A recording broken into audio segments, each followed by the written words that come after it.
So what we have here is Academy 13502 in 1/35 scale. It's the German T-34/76 747R. I built this tank 3 years ago. Yeah, about 3 years ago. So I just wanted to talk about it real quick, purely because I like it. Talk about some of the techniques that I used from memory. I didn't write down much, but I can remember a fair amount of it. As well as that, just kind of go over some of the things that I've learned since then that I would use to make this very attractive kit a little bit better. It's a 2016 kit. It's based on the 2015 T-34-85 tooling, again from Academy. Main differences, of course, being that it's got a T-34-76 turret and gun, as well as an extra little sprue in there to give you the German parts for the cupola turret bin, the IR light, things like that. It's a great kit, goes together very, very well. There's no obvious flash or any real difficulties that I recall. The only thing I think I had difficulty with was with the rear fenders, but we'll go over them when we get there. In the kit there's options for 4 captured T-34s, 2 of which are Finnish in the Karelia area, 1 from the Wehrmacht's Ski Division near Pripyat, and 1 from the 6th Panzer Division in Operation Citadel. If I'm honest, back then I kind of got a bit ahead of myself and just painted it. Thought, yeah, this looks pretty cool, I'll do that. So that's why you're seeing a bit of a janky camouflage scheme in front of you that doesn't really represent anything. Still learning with the airbrush, so the some of the paintwork could be a bit better. Some of the lines are very thick, some of them actually look okay, and some of them are god awful, if I'm honest with you. But that's part of the hobby.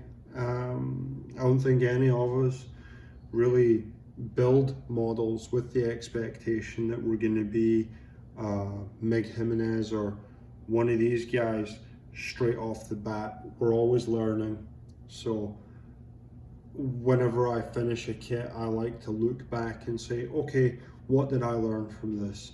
And from this I learned a few things, and we'll talk about them as we go. Going back to the kit right quick from that tangent, it's got link and length tracks, which are very easy to assemble. The top and bottom runs go together very nicely. The top run is actually preformed for sag as well, which I quite like. There's a PE fret for the engine deck. Let's turn this real quick here so that we can see that. So you can see the engine deck right there and the louvers underneath it. There's the option of the Tamiya style solid part, so that if you're not too confident with the photo etch, then you can go ahead and use that. Honestly, try the photo etch. It's not that difficult. This was my first attempt at photo etch, and as you can see, it doesn't suck too badly. It looks like it's it's had some heavy steps taken on it, and it's a bit battered, but it is what it is. It's a grill. You know, any sort of weight being put on it, whether it's parts dropped on it, larger soldiers standing on it, boxes, things like that being thrown about, it's going to get bumped, it's going to get dented, and it's going to look like garbage eventually. So I'm quite happy with it. Could have been a bit neater with the super glue, but like I say, we live, we learn. It's the Academy kit, which is a nice step up in terms of detail from Tamiya without being as technical as a Dragon kit.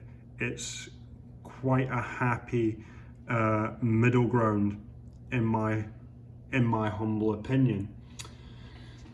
So, what did I intend to do with this build? I've already told you that I didn't really put too much thought into it, but I had a vague idea of what I wanted before we went in. I wanted to show the changes made to the vehicle after it had been taken over by the Germans and put into service with the Wehrmacht.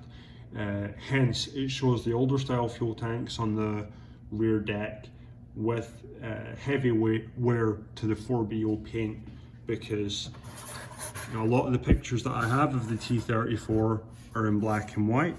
They don't show what color they were, but I was thinking if I'm the Wehrmacht, these are a disposable part. They're going to get dropped as soon as they're done with. So repainting them wouldn't really be a top priority. That's why we've got one that looks fairly new to the right with the 4BO, and one that looks like it's seen better days, showing a bit of rust there, surface rust. The texture on it's not great for the surface rust, but again, it's a learning experience. It still looks quite nice with the dust and the fuel stains. It also has a Panzer III style turbine, which you can see. First time doing decals, the one in the back is not square at all. It's off to the right a little bit, but it sits flat. It doesn't look like a decal. It does have a thumbprint on it from somewhere, but you know, it looks okay. I'm quite happy with it, given where I was at a few years ago compared to where I'm at now. It looks alright. And also the Stug style commander's hatch with I didn't even paint the vision blocks. That's kind of embarrassing. And obviously the other Balkenkreuz to the left side of the turret. Make sure that everyone knows who you are and where you're coming from. So, it's a brief overview of the model, where I was looking to go. We've got mismatched road wheels on the side, because it's not like you can just pop down to the factory in Leningrad and get the right road wheels. If you're the Wehrmacht, you're going to use the road wheels that you've got on hand. So there's a mismatched one at the back here with the rubber, and then on this side we've only got the rubber at the front. This kit does contain road wheels for days. You can combo them up in all manner of different ways. So we'll pop him back there and we'll go over the paints that we used. We used these. We used 1, 2, and 3. Crikey, I'm knocking things over. So what we've got is ammo of MiG-003 Resda green, obviously for the green stripes. Dunkelgelb 44 is our base sort of tan color, which is ammo 012, and then Rotbraun for the stripes as well, 014.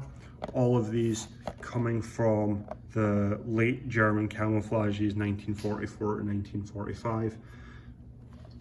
I used what I had. I can't really afford to go and buy paint just for one project, but I was kind of aiming for the sort of color palette that you see on this Panzer IV in the middle here. Obviously I didn't use the olive grun, I used a lighter one, but it looks nice. I like it. It was a learning experience.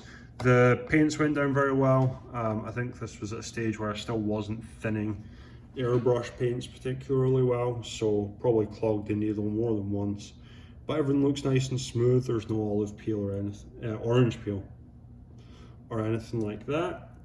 The rust was done with the AK Rust Effects set. I used the chipping color as well on some other parts with a brush, and I used the Dunkelgelb to do some of the lighter chips that go with that. This set, I've had it a long time. It served me very well. Would definitely recommend that.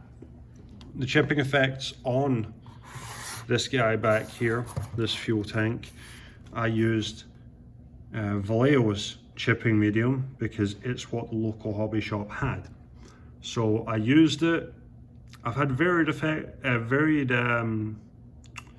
results with it. I've got an old Panther somewhere that I practice my painting skills on, and I've had some interesting results with it. But on this, it looks quite nice. You can see that there's layers of rust and the 4BO paint there, so that went quite well. AK fuel stains 025. You take it straight from the bottle and you put it around the fuel caps. It literally could not be easier. Again, another paint. I think about this when I was still in Scotland, and it's made it all the way to Korea without bursting open on me. By the looks of it, I don't know if you can see it, but I can see the liquid moving around, so it should still be pretty serviceable.